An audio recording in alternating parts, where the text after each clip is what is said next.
Next on Till All Have Heard. Of wealth and the power of your influence is never just for you. You need to already decide there are designated people that's assigned to go up with me and grow up with me. So that when I'm in that place, I have somebody on not only equal playing field, but somebody I can relate to. This is what we see happening in the kingdom. We were substandard, and we couldn't get where we needed to go in life based on our own abilities, our own character or whatever. So there had to be an exchange. Someone gifted us their nature. Are you all hearing me? And so you're never meant to just journey along. You need to decide who's supposed to be in your next chapter. And you need to decide the influence that has been given to you and gifted to you. And you have a responsibility for it. Even all the things that you're learning now, Randy. Who is the person that you're supposed to influence and deposit that into? You're dissatisfied with the type of leadership that you're seeing worldwide. Well, guess what? That's a sign that God is calling you to be the transitional leadership that He's looking for. Think about it. When Israel was in a position of needing transitional leadership, He knocked on the doors of Esther. When God needed transitional leadership in the days of Egypt with the children of Israel, He raised up a Joseph to sit at the place of being the financier, the minister of finance over the nation. We don't always see ourselves in those kind of positions. And so Global Leadership Training Center has been uniquely designed to raise up next level leadership, emerging leadership, to be world-class leaders, to be diplomats, and to not be afraid in any way of sitting at the seat of those who have been making major decisions for the nations of the earth. You've been called to that table. Do you have a desire to reach the lost? Do you want to evangelize overseas? Are you ready to make a difference? If we don't get back to the original assignment, we'll be here 20, 30, 40 years from now, and 3/4 of the world still has not been reached. Dr. Patricia Bailey presents the Global Leadership Training Center, an on-site 6-month leadership training and internship program established to prepare students to serve in the largest unevangelized region of the world, known as the 1040 window. You will learn practical and effective hands-on and how-to methods for reaching the lost and put them immediately to use on the missions field. You know, all God is looking for is somebody that would dare to believe Him. But how can you have a world vision? How can you believe that we're going to really take the world if we don't have a strategy, if we don't have a plan, and we're not using faith? When your internship is over, you'll be equipped to impact the world through medical assistance, literacy centers, feeding programs, international community development, humanitarian and crisis relief, economic empowerment. Thousands die every day without ever hearing the gospel. Call now. Become a student or impact the world by sponsoring a student. See how affordable this life-changing education can be. Receive an education beyond mere knowledge. Change the world.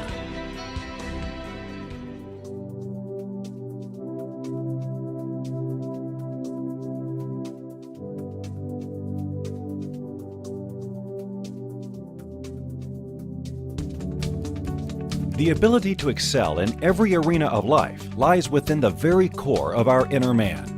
We were born with all the muscles the body would ever need to develop into full adulthood. Before you ever exited the birth canal, the capacity to lead, manage, and maximize your hidden potential was deposited inside of you. How you develop your abilities and capacity is the deciding factor between achieving the tangible manifestation or living a life that has succumbed to mediocrity. This Be More series on leadership will unlock access to a portal that will allow you to increase your leadership capacity, develop your leadership influence, incorporate simple daily disciplines, and apply life applications for next-level leadership. The power of leadership is within your reach. Go higher, reach further, dig deeper, be more.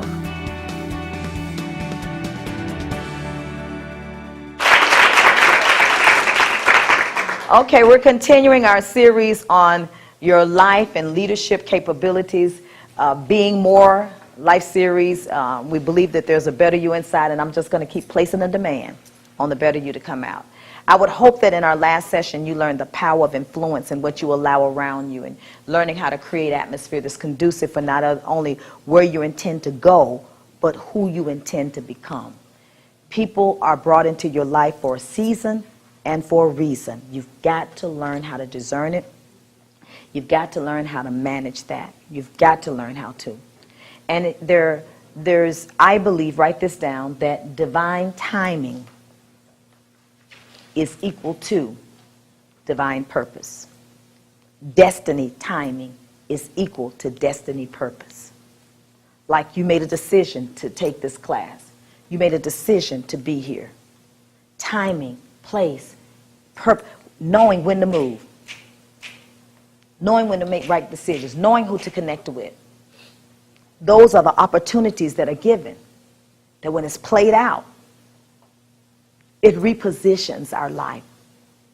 So where we're going with this is we're going to talk more about disciplines, how-tos, everyday simply disciplines, practical things that you can put in place right now to achieve your goals, for the greater leader to come forth in you, to change your attitude, your mindset, to create atmospheres for not only where you intend to go, but the power of bringing somebody else with you. And just the keys of leadership to unlock that hidden potential inside of you. So let's start out. Number one, inside of the apple seed is the potential of an orchard. But seeds can be given to three people. And the scientist takes the seed and studies the seed. The farmer takes the seed and plants the seed. And the poor and hungry man takes the seed and eats the seed. The farmer that planted the seed saw an orchard. An orchid. The scientist that studied the seed saw the potential of knowledge of what different soils and atmospheres, and maybe to cross-pollinate different types of seeds. But to the hungry and the poor man, he saw filling his belly. So that means that the person who allows their belly to rule them, their appetite to rule them, is the most undisciplined person. And it's a lack of trust of character. Because if you show me a person that has no discipline over their own appetite, then how can I trust you with money? You can't even discipline yourself, because the first place of discipline begins with you. Because you hear an alarm going off in your head like I did yesterday. No, no, no. But the appetite says yes, yes, yes. So these simple daily disciplines of restraint. Go to bed a certain time. Get a certain amount of rest. Sever that relationship. Read that book. Finish that course. Don't go there. The power of restraint and boundaries and understanding boundaries. That seed has in it the capacity to not only be a whole, produce hundreds. As we always say, you can count the amount of seeds in an apple, but you can't count the amount of apples inside of a seed. Let's use the classic example that I love to use. I just love this one because it makes people really start thinking. And so this class is going to be interactive because pretty much you find cows all over the world, okay? So let's say every last person in here is given a cow. And you are given a mandate to increase, to multiply, and to replenish. To increase, to multiply, and to replenish. Every last one of you are given a leadership role as a global citizen to your generation. What are you going to do with what's been handed to you? And you don't get more until you prove faithful to the stewardship of what you already have. So in actuality, we should never ask for more, pray for more, fast for more, negotiate for more, until we're willing to develop. What do you have in your hand? What do you have in your house? What do you have in your hand? What life looks at before life deals you a greater hand of more and increase, life monitors what you do with what you have. The human body is made that way. The human body shuts down certain things. It won't produce what it's supposed to produce because what you were given to manage, you wouldn't manage. So I'm going to hold back insulin. I'm not going to produce, are you hearing me, oxygen? I'm not going to produce all the things that I was made. I'm not going to give you more life. Do you hear this? I'm not going to give you more life because you have mismanaged the life that was given. So when you correct your mismanagement as a leader, now I have been governed by a set of laws to now release the life that the body was designed to release until you stop mismanaging. And that plays out in every other layer, life, every other level. Economy and commerce and money. You won't get more money. It's not going to happen until you prove your stewardship, your management, leadership capability of being a good steward over the percentage or the portion that you have now. It's proven out. Let a person hit the lottery, become a multimillionaire, and they have no financial discipline, no financial literacy, no financial boundaries, you hear me? No financial integrity, no financial character. And a fool and his money soon departs. Am I right about it? So now watch this. So now what we need to do is, instead of spending our time and our energy and our desires of asking for more, we need to spend our time, our energy, and our desire on developing and managing what you have now. Because there's already a law that says the moment you show due diligence and the moment you show management to what you now have, you manage it right. The law has already been released and ready to be released. You're not waiting on increase. Increase is waiting on you.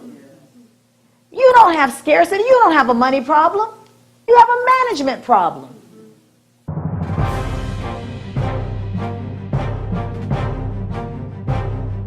Teresa, so tell me, and those that are listening, what this missions trip has been for you as a GLTC student. It has been life-changing. This is my very first missions trip, and I'm so glad that God chose Haiti, my people, for me to come to see. And just to know the background of Haiti, and then to see the people that's so resilient, so strong, and so loving and welcoming. It's just been a life-changing experience. I'm so glad that I've been able to impart and impact. And not only have I been here to pour into them, but they've also poured into me. It's been a blessing to see how people can just keep going, keep pressing in, regardless of the circumstances and the situations. And so I have no reason to complain when I get back home because I've seen what the human spirit and God's spirit can do. Amen. So when you said yes to come to GLTC, did you expect all of this? I did not expect all of this. And it's just been a blessing. But God always goes exceeding abundantly above all we can ask or think. So it's such a powerful, powerful move of God's Spirit to just see the people receive us so well and see us respond to them so well. There's no boundaries in God's love, and there's no boundaries in God's hand, and we are God's hands in this land. So I thank God for the opportunity. I thank God for Dr. Pat and all that she's doing, just what she's poured into us as students, and that carries on into the land of Haiti. So we're just so tremendously blessed by it all. What would you say to the person that's watching, that's contemplating, thinking about going to GLTC, they're procrastinating, like, oh, should I go, should I not go? Is the, what's in it for me? Will I fit in? How can I leave my family and my home? And just those that are maybe watching and want to be right where you are. I say go for it. Don't put a lot of thought into it, because when you start thinking with your mind, you kind of push the spirit out the way. Just be led by God's Spirit. He is so faithful. And there's nothing that he can't do. So if there's any desire in your heart, that desire comes from the Lord. Just follow it and go with it, and God will prepare the way. I had no resources or finances That's what I was that hoping said, you'd that tell 'em. dictated that I should make this move, but I did it anyway because I heard God's voice say go. He said, who will go for me? And I said yes to the call, and I'm so glad I did. Because what's happened to me in my heart, I've been changed. And I'm looking forward to even greater transformation. What was it like? Because I know you had to believe God for your money on the trip. You didn't have money for the trip. I mean, for those that say, well, how can I come up with my money for the trip, you know, the missions trips? I didn't have money for the trip.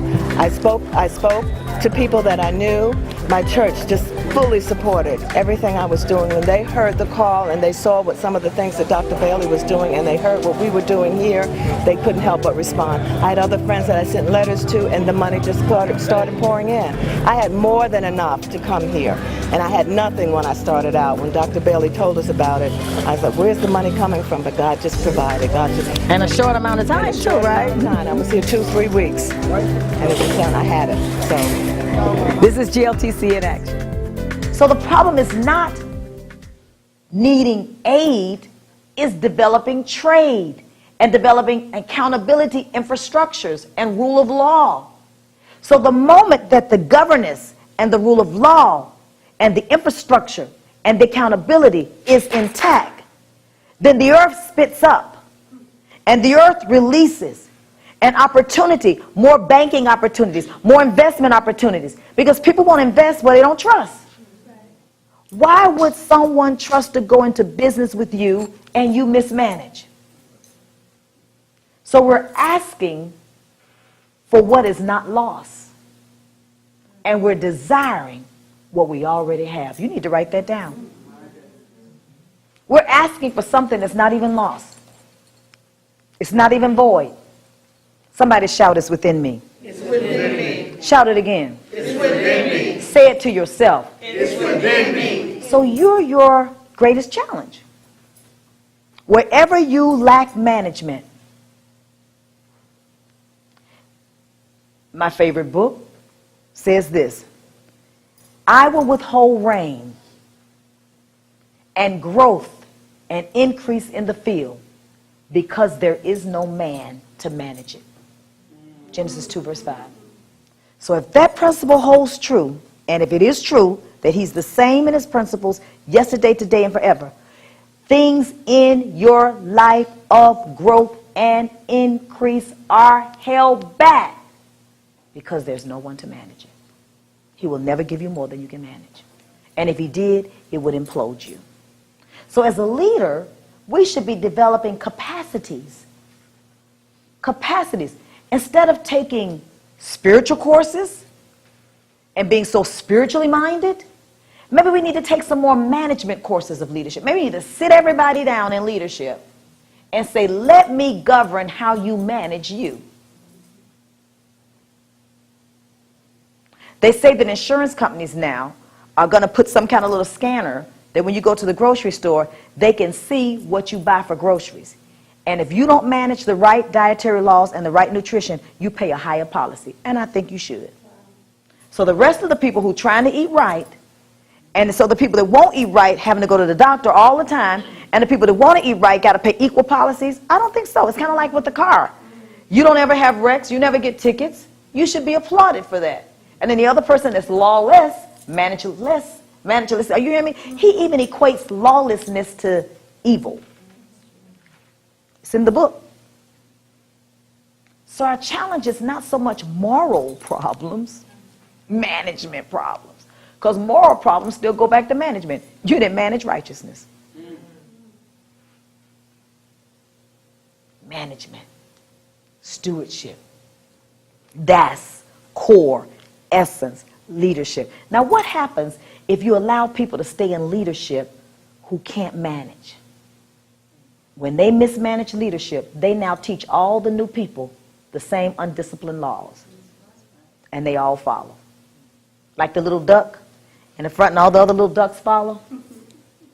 You can literally take a chicken and let it grow up with ducks. And that chicken will think it's a duck. The chicken will start doing what the ducks do. The chicken's supposed to chirp, it'll start quacking.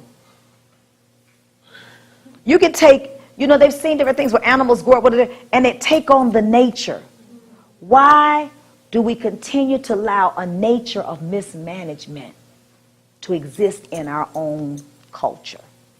Because it's only going to produce more mismanagement. And it is the essence, it is the criteria of growth being released. He said, I won't allow it because there's nobody to manage it. So then when you follow throughout the book, you find out, Joseph was a manager. Daniel was a manager. Jeremiah was a manager. Moses was a manager. Esther was legislating law. She was a manager. Paul was a manager. Maybe we're sleeping on this.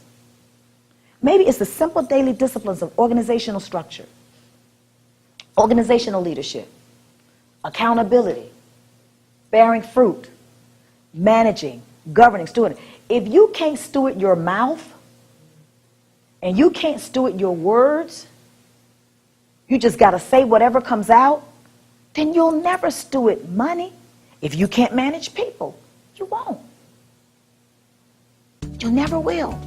The ability to excel in every arena of life lies within the very core of our inner man.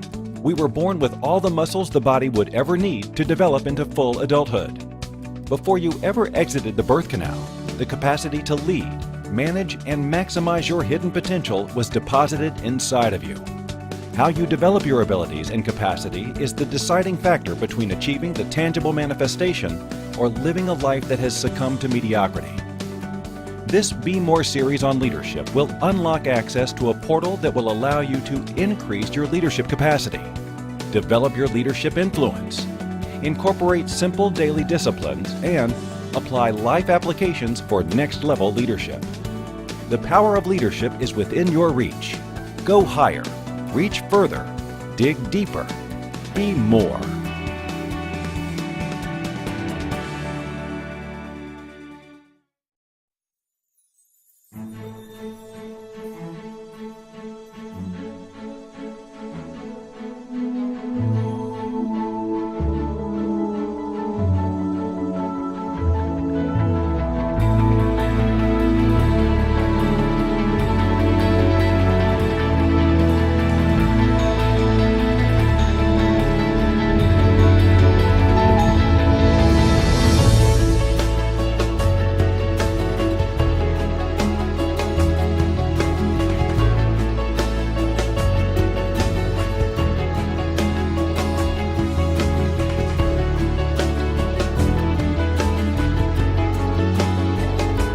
But there's nothing more satisfying to look to see the fulfillment of your work where the kids are literally using the well and being blessed by the well.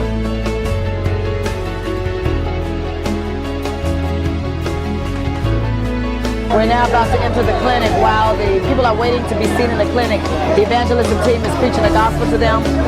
We have the Links ladies that are being ministered to that were victims of gender-based violence. Construction is going on the other side. It's a multifaceted mission.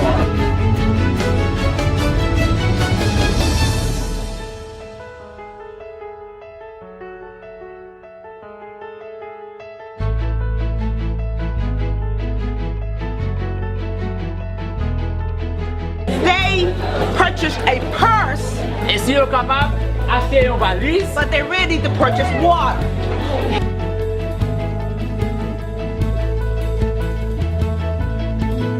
Okay. Look at the eyes.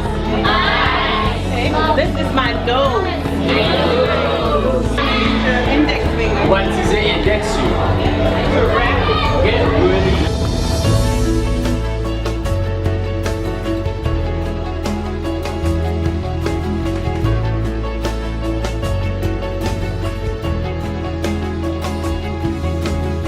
This has all happened since last week, you guys. Last week, we didn't have a roof at all, and we were determined, the team should be happy to see this, that we were determined before we leave that we would have a roof over our first 2 rooms.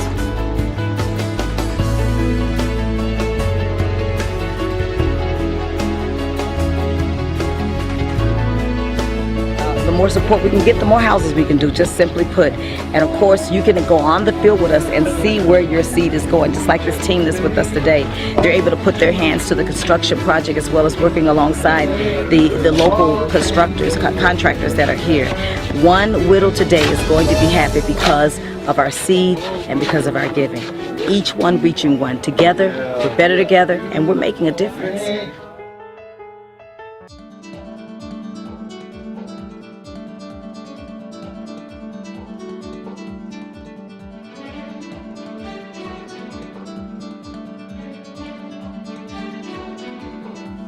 Can you see?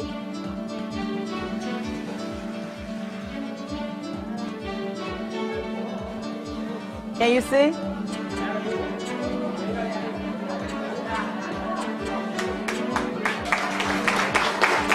Can you see? Watch.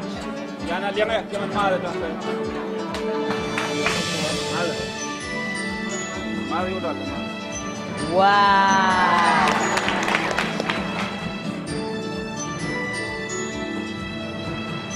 Tell her to stay strong. Stay strong for the baby. And don't ever give up. Oh, baby, you will live and not die. You will live and not die. There are several ways you can become a co-laborer with Dr. Pat Bailey. Write to us, visit our website, or give us a call. And please remember to pray for Dr. Bailey as she travels abroad, ministering to unreached people. Join us next time as together we respond to the cry of the nations till all have heard.